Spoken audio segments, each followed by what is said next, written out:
মাইসে কিও আমনে বললাম কা কাহাঙ্গ বিরুদ্ধে না লাগছে শিয়ালের না কান কেটে ধরনের আইন পাস হয়েছে ফাঁস হইলে কি আমনের ব্যাপার হয়েছে নি আমরা তো শুনছি ফাঁস হয়েছে যে শিয়ালের কান ফাঁস আঙ্গুলের থেকে আরও বাইরে গেছে সেইটির কান কেটে দিব তা আমনেরটা তো দুই আঙ্গুল হয় নাই আমনে বললাম কা আইন তো করছে আইন আইনের জায়গাত রয়েছে হ্যাঁ তারা এই আইন ফাঁস করাইয়া বড় বড় বস্তা লইয়া চুরি লইয়া পুরা জঙ্গল ভেট দিছে জঙ্গল ভেট দিয়া যেই শিয়াল পায় তুই কাটটা লায় যেই কান পায় কাটটা লায় হ্যাঁ তারা আগে কাটে পরে মাফে কথা বুঝেন নেই মনে এদিকে বেশি মানুষ না হলে কথা বলে কোনো মজা আসে না আগে কাটে পরে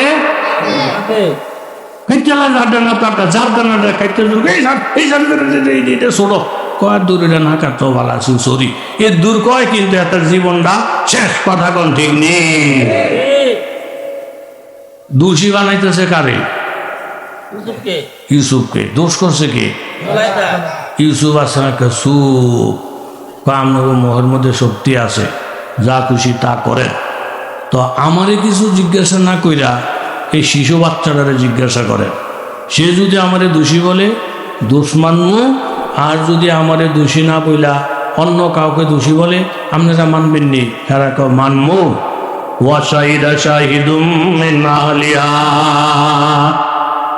ইন কানা কামিসুহু কুদ্দা মিন কুবুলিন ফাসাদাকাত ওয়া হুয়া মিনাস সাদিকিন ওয়া ইন কানা কামিসুহু কুদ্দা মিন দুবুরিন ফাকাযাবাত ওয়া হুয়া মিনাস সাদিকিন ওই শিশু বাচ্চার জবানে আমার আল্লাহ তাআলা কথা ফুটে দিয়েছেন বুখারী শরীফের রওয়ায়েতে আছে আমার আল্লাহ তাআলা তিনটা শিশু বাচ্চাকে এরকম দোলনার মধ্যে থাকার বয়সে দুধ পান করার বয়সে তিনটা বাচ্চাকে কথা বলা হয়েছে তোর মধ্যে একটা বাচ্চা হইল ইউসুফ আলাইহিস সালামের পবিত্রতার সাক্ষী এই শিশু বাচ্চার জবান খুলে যায় শিশু বাচ্চা ফয়সালা করে ও এমপি মহোদয় মন্ত্রী মহোদয় ইউসুফের সাথে কথা বাড়াবাড়ি না কইরা আপনারা জামাটা চেক করেন জামাটা যদি সামনের দিকে চিরা পাওয়া যায় তাহলে আপনারা মনে করবেন ইউসুফের দোষ জুলাইখার কোনো দোষ নাই অর্থাৎ ইউসুফ জুলাইখার দিকে হাত বাড়াইছি অপকর্ম করার চেষ্টা করছি আর জুলাইখার সামনাসামনি পাইয়া কলার বেড়া দুইটা টাইনা ইউসুফের জামার সামনের অংশ চিরালাইছি তাহলে মনে করবেন ইউসুফের সব দোষ জুলাইখা বাঁচতে যাইছি আর জামাটা যদি পিছনের দিকে চিরা পাওয়া যায় তাহলে আপনারা বুঝবেন ইউসুফের কোনো দোষ নাই উনি ঈমান বাঁচানোর জন্য ওনার আমল বাঁচানোর জন্য ইউসুফ সামনের দিকে দৌড়াইছে আর জুলাইখা পিছনে টানাটানি করছে থামানোর জন্য জামা ছিঁড়ে গেছে কিন্তু ইউসুফ পিছনের দিকে যায় নাই শরীর ছিঁড়ে গেছে ইউসুফ পিছনের দিকে তাকায় নাই শরীরে রক্ত জড়াইছে তারপরে জুলাইখার কথায় কর্ণপাত করে নাই গুনাহকে গুনাহ মনে করছে আর এই কথা মনে মনে ভাবছে আমাকে কেউ যদি নাও দেখে আমার আল্লাহ তো আমাকে দেখতেছি আপনারা খেয়াল করে দেখেন জামাটা সামনে ছিঁড়া না পিছনে ছিঁড়া ফালাম্মা রাআ কামিসাহু কুদ্দা মিন দুবুরিন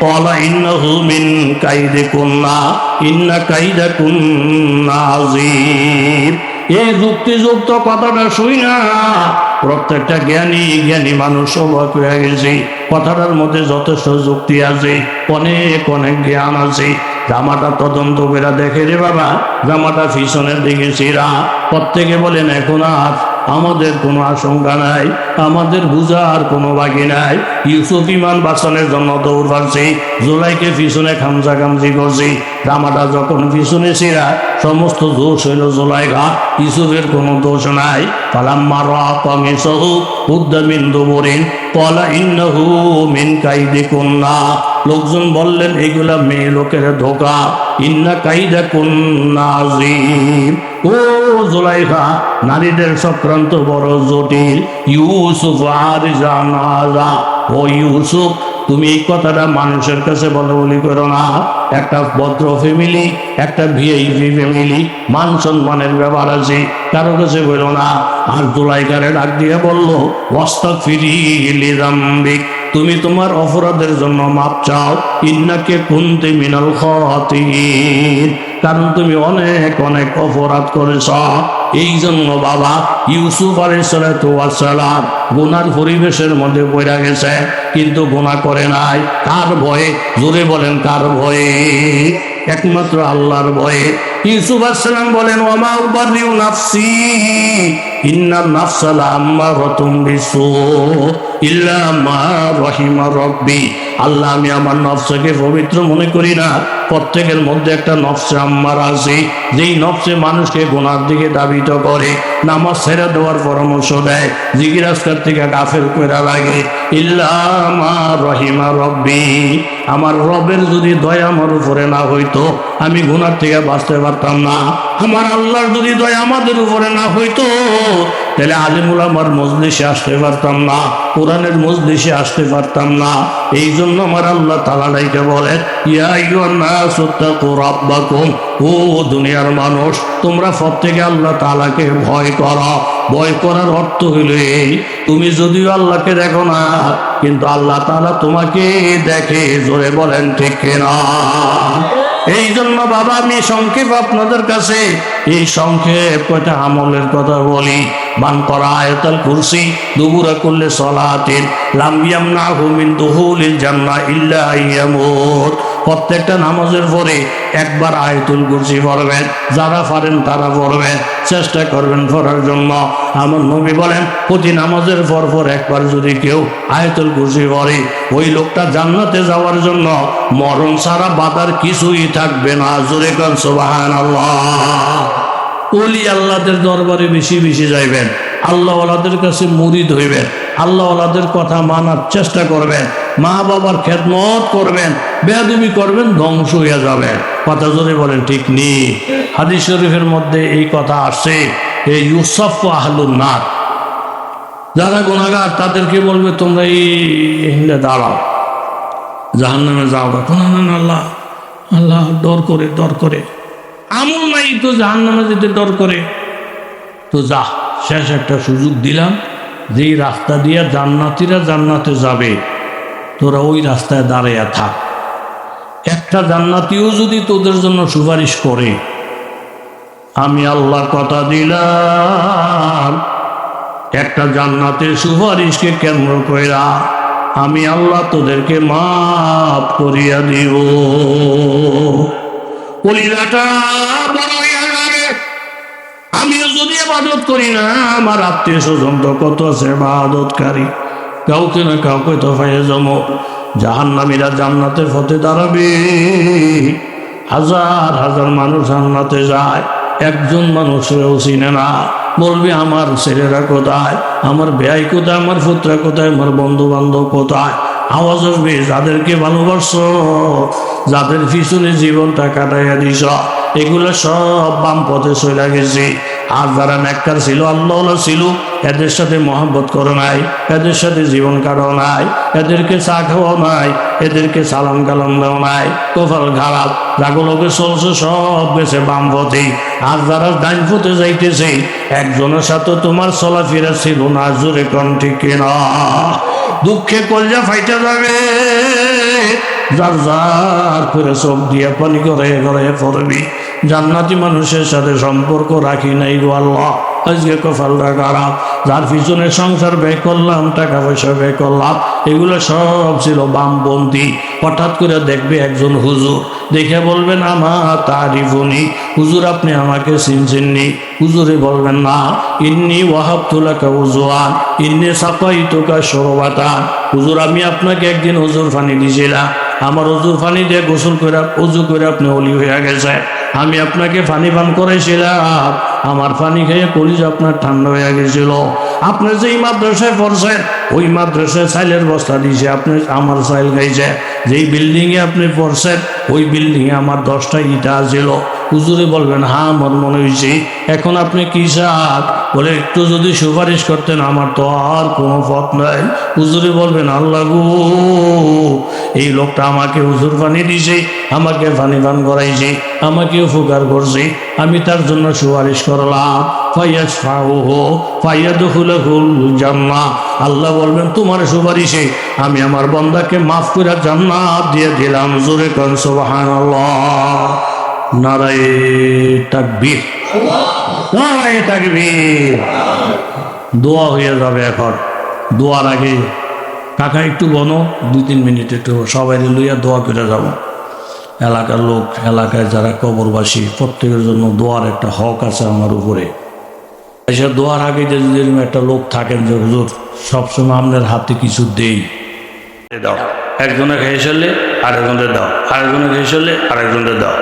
আবু হুরায়রা রাদিয়াল্লাহু আনহু বলেন, এতক্ষণ যাই আশা ভরসা ছিল দুধের, যখন আমাদের বলছে একজন একজন করে খাওয়াও, আশা ভরসা সব জোরে বলেন কি ज़हन में जो गर गया ला इंतहा क्यों करूँगा जो समझ में आ गया फिर रो खुदा क्यों कर हुआ।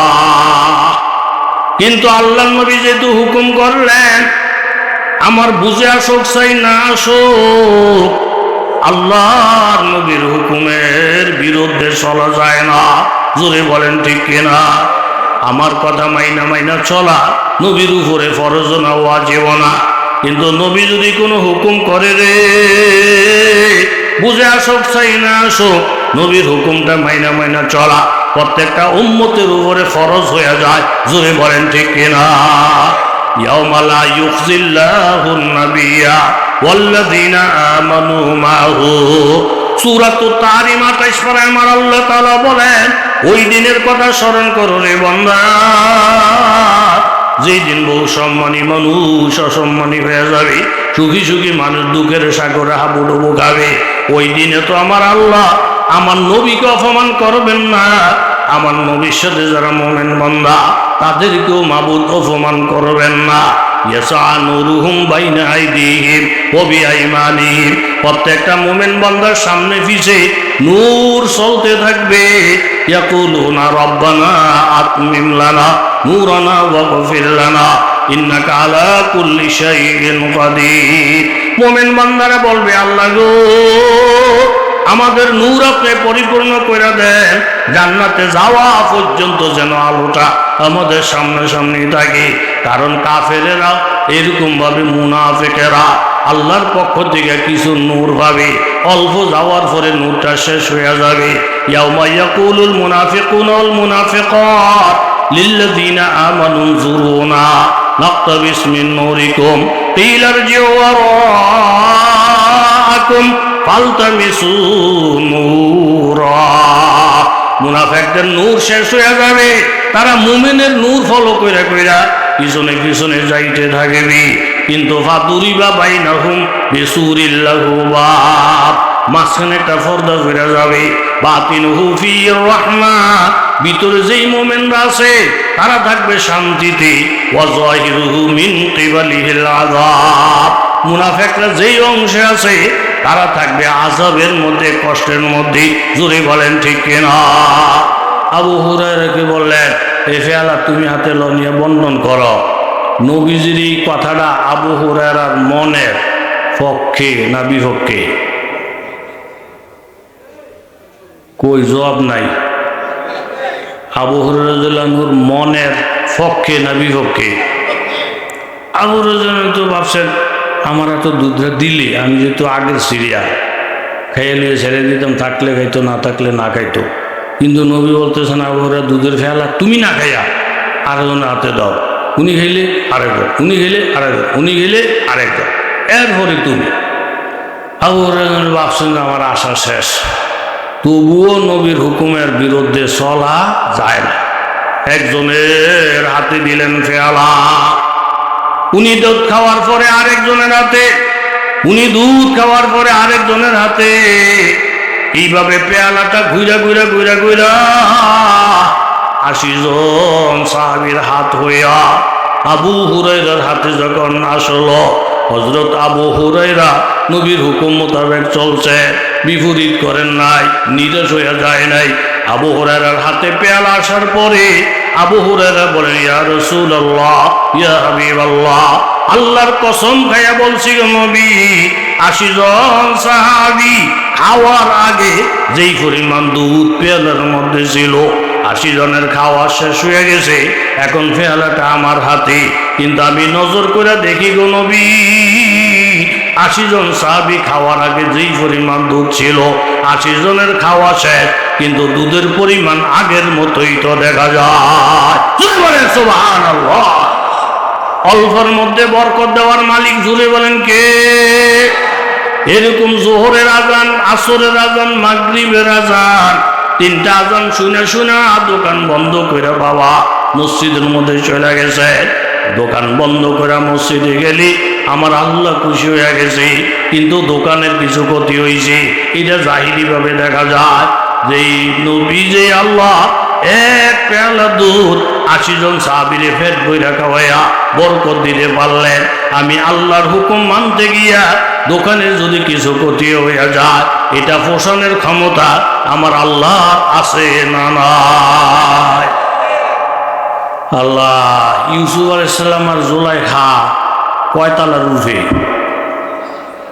জোরে কর। দরজা জানালা খোলা না বন্ধ? বন্ধ। ইউসুফ আলাইহিস সালাম চিন্তাত পড়ে গেছে, জুলাইখার কথা যদি মানে ইমান থাকবো নি? জামাই বিদেশ, বেডির ফেটে বাচ্চা, কথা কর। জামাই গই, বেডির ফেটে কি? কুমা গোমা দোহানে ফাটে সমালোচনার বদনামের তুফান চলতেছে। মাহেমাদ্দর রাইসা উপস্থিত, বিশাল দরবার, বেডিরও আনছে। বেডির এনে জিগে, কি গো আপনার জামাই বিদেশ, ফেরে বাচ্চা, এত বড় খারাপ, এই কাম কি করছে? এরকম একটা মারাত্মক গুনার কাম কি করছে? কয় এটা আমার বাসুদু করছে। তো বাসুদু যে করলো, এটা একটা জিনা, এটা একটা কবিরা গুনাহ। আপনি বাসুরের কথায় রাজি হইলেন কার? ও কেমনে রাজি না হই? বাসুরের মুরব্বী মানুষ, উনি আপনার ধরে আবদারটা করছে, এই কথাটা কেমনে ভালাই দিয়ে একটা মুরব্বীর কথা কেমনে অমান্য করি? এখন মুরব্বী যদি গুনার কথা বলে, এই মুরব্বীর কথা মানতে গিয়া গুনাহকরণ যাইব না হারাম? হযরত ইউসুফ আলাইহিস সালাতু ওয়াস সালাম জুলাইখাকে ডাইকে বললেন, দেখেন ম্যাডাম, আপনি আমার বাড়িঘর দিছেন, ঠিকানা দিছেন, কাপড় চোপড় দিছেন, বিছনা সুন্দর সুন্দর করে পাল্টাইয়া দিছে। আপনি আমাকে বহু উপকার করছেন ম্যাডাম, এই উপকার আমি কোনোদিন বলতে পারবো না। কিন্তু এখন আপনি যে হুকুমটা করতেছেন, এইটা যদি আমি মানতে যাই, তাহলে আমার ইমান চলে যায়, মাবুদ আমার উপরে বেজার হয়ে যায়, আমি আপনার কথা মানতে পারবো না। জুলাইখার চিন্তা করছি, সোজা আঙ্গুলে ঘি খাবে না, আঙ্গুল বাঁকা করতে হবে। একটা হুঙ্কার মেরে বলতেছে, দেখো ইউসুফ, এখন ভালো ভালো ব্যবহার করছি, তুমি যদি আমার কথা অমান্য করো, তাহলে আমি তোমাকে মিথ্যা মামলায় জড়াইয়া দিব, আমি তোমাকে জেলের ভাত খাওয়াবো। আমি যদি তোমার জেলে ফসাইয়ে দিই, জামিন চাওয়ার মতো কেউ থাকবে না। এখন বুঝা দেখা, হযরত ইউসুফ আলাইহিস সালাতু ওয়াস সালাম আল্লাহর কাছে মুনাজাত করে, রব্বি রব্বি রব্বি রব্বি ইন্নী রব্বি আসিজনু আহাব্বু ইলাইয়া মিম্মা ইয়াদউনানি ইলাইহি। ও আসমানের মালিক আল্লাহ, আমি একটা গুনার পরিবেশের মধ্যে পড়ে গেছি। এখন জুলাইখার কথা না মানলে, গুনার থেকে যদি বাচ্চা থাকতে চায়, তাহলে সে আমাকে জেলখানার ভয় দেখায়, আমাকে মিথ্যা মামলার ভয় দেখায়। আল্লাহ, আমি আমার মনের অভিমতটা ব্যক্ত করলাম, আমি তোমার হুকুম মানতে গিয়া, ইমান বাঁচাইতে গিয়া, আমলকে ঠিক রাখতে গিয়া, এই অপরাধে যদি আমার জেলখানায় যাওয়া লাগে, এই অপরাধে যদি মিথ্যা মামলা খাওয়া লাগে, আমি মিথ্যা মামলাই খাবো, জেলখানায় যাব। আমি আল্লাহকে খুশি করব, জুলাইখাকে খুশি করব না। আমি জেল খাটতে রাজি, মিথ্যা মামলা খাইতে রাজি, তবু মাবুদের হুকুমের বিরুদ্ধে যাইব না। জোরে বলেন সুবহানাল্লাহ। এরম একটা লোক যদি এনের ইমান লইয়া যায়, মা হোক, বাবা হোক, দাদা হোক, মুন্সি হোক, মৌলবি হোক, চেয়ারম্যান হোক, মেম্বার হোক, তাদের হুকুম আমরা মানব। কিন্তু যদি গুনার কথা বলে, তখন আর মানতে পারবো? বলেন, মানতে পারবো? ইউসুফ আলাইহিস সালাম চিন্তা করলেন, যাইব কেমনি? ক্ষমতার চাবিগুলা সব জুলাইখার হাতে, এক একটা তালা মজবুত করে দেওয়া, চাবিগুলো জুলাইখার হাতে, সব দিকে ক্ষমতা তার, সব দিকে ক্ষমতা তার। এরপরে আমি তো দরজাটা পর্যন্ত যাওয়ার ক্ষমতা আমার আছে, আমি যতটুকু পারি অতটুকু আমি করব, বাকিটার ফয়সলা করার মালিক জোরে বলেন কেরা। জুলাইখা মুসকি মুসকি আসে, ও ইউসুফ তুমি ফলাইতে চাও বলে ফলাইয়া কই যাইবা? একটা দৌড় দিয়া দরজা পর্যন্ত গেলি, দরজাটার মধ্যে মাথাটা বাড়ি লাগেলি, মাথাটা ফাইতে যাবে, রক্তক্ষরণ হবে, কিন্তু ফাঁস ফাইয়ের লাভ হবে না, ভাগতে পারবে না, ফলাইতে পারবে না। ক্ষমতা হইল আমার, চাবি হইল আমার হাতি। আমি আপনাদের কাছে জানতে চাই, আমি যদি আল্লাহর মহাব্বতের বন্দা হইয়া যায়, আল্লাহ যদি আমার পক্ষে আইসা বলি, পৃথিবীর কেউ আমাকে ঠেকাইতে পারবে না। জোরে বলেন ঠিক কিনা? আসাইউ মিন্নি ওয়াল ইতমামু মিনাল্লাহ। ইউসুফ আলাইহিস সালাম মনে মনে ভাবলেন, যতটুকু আমার দ্বারা সম্ভব অতটুকু আমি করি, বাকি ফয়সালার মালিক আল্লাহ। বাবা, ফিলিস্তিনের মধ্যে যুদ্ধ চলছে, এরকম গাজার মুসলমানদের উপরে অমানবিক অত্যাচার চলছে। ছোট ছোট বাচ্চাগুলাকে উপরের থেকে বিমানে বোম মাইরা মাইরা, এরকম মা শহীদ হয়ে গেছে, বাবা শহীদ হয়ে গেছে। শিশু বাচ্চাগুলার মা নাই, বাবা নাই, পানির লাইন বন্ধ, গ্যাসের লাইন বন্ধ, বিদ্যুৎ বন্ধ, যোগাযোগ বন্ধ, সব বন্ধ কইরা রাতের আধারে বোমের পর বোমা মাইরা মাইরা আমার নবীর উম্মত গুলাকে ধ্বংস করে ফেলতেছি। আমাদের তো পাখা নাই, ফিলিস্তিন যাওয়ার শক্তি নাই, উড়াল দিয়া যাওয়ারও শক্তি নাই। আমরা তো অন্তত এই জমিনে বৈশা বৈশা আল্লাহর কাছে তাদের বিরুদ্ধে দোয়া করতে পারি, মজলুমের পক্ষে দোয়া করতে পারি। আমাদের দ্বারা যতটুকু সম্ভব এতটুকু করব আমরা, বাকিটার মালিক জোরে বলেন কেরা। ইউসুফ আলাইহিস সালাম ভাবলেন, আমি তো দৌড় দিয়া দরজা পর্যন্ত যাইতে পারি, আমার কাজটা আমি করি, বাকি কাজ করবে আমার আল্লাহ। হযরত ইউসুফ আলাইহিস সালাম ধৈর্য ধইরা একটা দৌড় দিয়ে যখন দরজাটার কাছে গেলেন, দরজাটার কাছে যাইতে যাইতে আল্লাহ তাআলা দরজাটাকে চাবি ছাড়া খুলে দিলেন। এরপরের দরজা খোলা, এরপরের দরজা খোলা, এরপরের দরজা খোলা, 7টা দরজা চাবি ছাড়া আমার আল্লাহ খুলে দিলেন। ইউসুফকে আটকে রাখা গেল না। জোরে গান সুবহানাল্লাহ, নারায়ে তাকবীর, নারায়ে তাকবীর। তাহলে মজলুম যারা নিরপরাধী তাদেরকে আটকে রাখা যায় না। চাবি তাদের কাছে থাকো, আমার আল্লাহর কুদরতি চাবি দিয়া ওই তালা খুইরা শক্তি আল্লাহ পাকের আছে বাহির করা। কথা জোরে বলেন ঠিক কিনা? দূর দিয়ে যাইতে যাইতে যাইতে যাইতে যাইতে যাইতে ইউসুফ 7 তালা শেষ করে নিচতলায় গেছে। সামনে ইউসুফ, পিছনে গাড়ায়। কথা কন, পিছনে কি জোলাই? এতারা দেখে কি হুজুর, কি হুজুর, আপনি দৌড়াদৌড়ি করেন কা? পিছনে গাড়াই ডাক, পিছনে আপনার ম্যাডাম, আপনার ম্যাডাম জোলাইখা। তখন জিজ্ঞেস রাখেছে, কিউ জোলাইখা, কি ইউসুফ দৌড়াদৌড়ি করতেছ কা? তো জোলাইখা বলে, দৌড়াদৌড়ি করমু, হুজুরের টুপি মাথার দিছে, মুন্সির বাপ ধরছে, হেতার কি মানুষ বালানি, মানুষ বড় খারাপ, মানুষ বড় খারাপ, আমার ইজ্জত সম্মান নষ্ট করার লিগা বহু চেষ্টা করছে, পারে না পারে না পারে না। এখন আমি দৌড়ান দিছি, হ্যাঁ যেতে গেছে। দোষ করছে কে আর আসামি বানাইতেছে কারে? এই পরিস্থিতি এখনো বাংলাদেশে, কথা শুনে বলেন, আছে না নাই? নৌকার মধ্যে ধরে 10 জন, আপনাকে কষ্ট হয়নি আবার? কথা কন, নৌকার ধরে কয়জন? জোরে কন। বেটা নৌকা সাইডে দিব বাপ, এর মধ্যে 4-5টা মস্তা পিছি দিয়ে আইয়া নৌকালার তোর এত বড় কলজা, আঙ্গ থুয়ে তুই নৌকলে আমগো ল। নৌকালা না, জায়গা নেই, জায়গা নেই, আর জায়গা হইতো না, তোর ফ্যাটটা হেরেলাম ল। এই জোর কইরা পরে উঠছে। কথা কন, কয়জন? 5 জন। কথা কন, কয়জন? আগে ছিল কয়জন? 10 জনের নৌকার মধ্যে কয়জন উঠছে? বেড়াই লইছে না ঠেললে উঠছে? খুব মনোযোগ দেন। উঠটা দেহে নৌকাটা হিমুল কাইতে হয়, আবার হিমুল কাইতে হয়, তুই বেঁচে বুঝিব বাপ। ও মা জাগো কারণে নৌকা ডুবে, হেতার উঠে মাতবর উঠটা উল্টা ঝাড়ি দিতেছে মাঝিরে। কিরে তোর নৌকার অবস্থা এমন কা? এরা কাইত হচ্ছে কেন? এদিকে যাচ্ছে কেন? এদিকে যাচ্ছে কেন? তো বেড়ায় কই এদিকে যাচ্ছে কেন, এদিকে যাচ্ছে কেন? আপনারা আমাদের কাল ঠেলতেছেন, আমরাও কারণে এই ঘটনা ঘটছে। নৌকাটা আগে ভালোই ছিল, আপনারা উঠছেন, বেশি হয়ে গেছে, যাতা হয়ে গেছে, এই জন্য নৌকে মুলে মূল কাইতে হয়। যাগো কারণে নৌকা ডুবে ডুবে বা হ্যাঁ তারা আসামি বিচারতেছে, কথা জোরে কোন ঠিক নেই।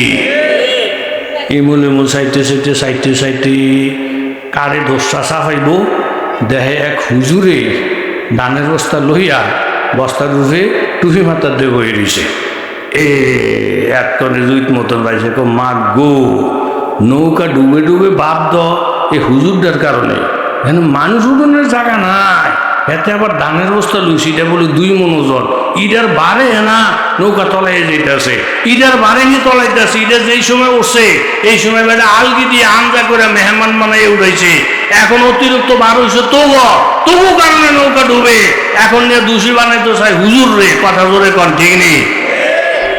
হুজুরে করে গেছে রেখা দেয়, বস্তালে উঠতে অনেক বিপদ হচ্ছে, অনেক কী করতে হইব, কয় আপনার বস্তা আপনি মাথাত লইয়ে গাড়িতে এই সাইফের জন্য দরাদরি কইরা এই 2.5 মুন্না ওজনের বস্তাটা উড়াই দিছে কই, দূর আপনারা কথা বুঝেন না, উড়াই দিছে কই মাথাত উড়াইয়া, মানে ইংরেজি কয় গোট গোট। এখন পরিবেশ শান্ত হয়েছে। আচ্ছা ধানের বস্তা নিচে থাকতে যে ওজন, এটারে গুতাগুতি করে যে মাথার উপরে তুলছে, ওজন কমছে নি? ওজন কমছে নি? আমনুর মসজিদ থেকে হুজুরে দৌড়ে দিলে এ হেবেরা কি গার মসজিদ যাইবে আল্লাহর রহমতে, আরেক মসজিদে যাবে, হ্যান থেকে সমস্যা হলে আরেক মসজিদে যাবে, হ্যান থেকে সমস্যা হলে আরেক মসজিদে যাইব। ওজন কমানোর ক্ষমতা কারো নাই, কথা জোরে বলেন ঠিক কিনা? হুজুরে কেমন গাদার গাদা, ইতুরি মাইসে ধরাধরি করে বস্তাটা মাথার তুল্লা দিয়া ওখানে গীত গায়, পরিবেশ বলে সুন্দর হয়েছে, ওজন বলে কমছে, নৌকা বলে বাউ হয়েছে। বেশি কথা কইতাম না, কইলে আবার নৌকাটা ডুবাই লিব, আল্লাহ কইল ফার হইয়া লই। হুজুরের নৌকাটার থেকে লাইনবা তাকুদি সাইকেল, তোকে মাথার মধ্যে গুড়ি ছাড়া কিচ্ছু নাই, ধানের বস্তা নিচে থাকলে যে ওজন, মাথার উপরে থাকলে তো হে ওজন হই। দোষ করছ তোরা, মানে সব দোষ নিয়ে আমার ধানের বস্তার উপরে দিস, এই দোষ কইয়া ধানের বস্তাটা ভিসে লাগিয়া ধানের বস্তাটা গুতাগুতি কইরা বস্তার দাম বাড়াইয়া দিস। আগে আসলে ফাঁক তোলে, এখন তোকে গুতাগুতির কারণে আল্লাহ এটার দাম বাড়াইয়া উড়াইছে মাথার উপরে, পালা জোরে বলেন ঠিক কিনা? দোষ করছে কি? জোলাইকা, এই যে এরা ঠিক আছে। দোষ করছে কি? মামলা ঢুকাই দিত চায় কারে? আসেনি আমার দেশে এরকম? আরে কত মানুষ জেল খাটতেছে, হচ্ছে যেতেছে, কি দোষ, কি অপরাধ, কি অন্যায়, কেউ বিচার পায় না, এরকম আসেনি? আল্লাহ ওই জঙ্গলের মধ্যে শিয়ালে ডাহে, বাদশাহ আবার শিয়ালের ডাক শুনতে না। আমার দেশের কিছু মানুষ আজান শুনতে পারে না, মাহফিল শুনতে পারে না, কোরআনে শুনতে পারে না, এরকম নাস্তিক কিছু আছে না নাই? বাদশাহকে হারাদিন হু হু হু সব কাটালা, উজিরকে এমনি ডালা কাটতে লেলে মাইসে আমরা বদনাম করব। তো কী করেন, এই আওয়াজ দামি শুনতারি না, আপনি একটা আইন করেন, আইনের মাধ্যমে কাটালার দোষ হইতো না। কেউ জিগাইলে আপনি কইবেন এটা হাইকোর্টের রায়, এটা জজ কোর্টের রায়, এটা বিচার বিভাগের ব্যাপার, আমি এই ব্যাপারে কি জানি? অথচ নাটিগুটি সব ঘুরায়, হ্যাঁ পাঠা জোরে এখন ঠিক নেই। আইন করে দিছে যেই শিয়ালের কাম, আপনারা শুনেননি কথা, 2 আঙ্গুলের থেকে বড় হয়ে গেছে, রাষ্ট্রীয় সংসদে আইন ফাঁস হয়েছে, এই শিয়ালের কান কাটতে দেওয়া হবে। ফাঁস হয়ে গেলে তোর করার কিছু নাই। শিয়ালের ভিতরে আতঙ্ক, এর মধ্যে ছোট্ট একটা শিয়াল, এই 1.5 আঙ্গুল পরিমাণ কান, 5 আঙ্গুল পরিমাণ কান হইলে কেটে দিব, কিন্তু এই শিয়ালটার ছোট তো বাচ্চা, কান হয়েছে ছোট্ট, এই শিয়ালটা ফলে জায়গা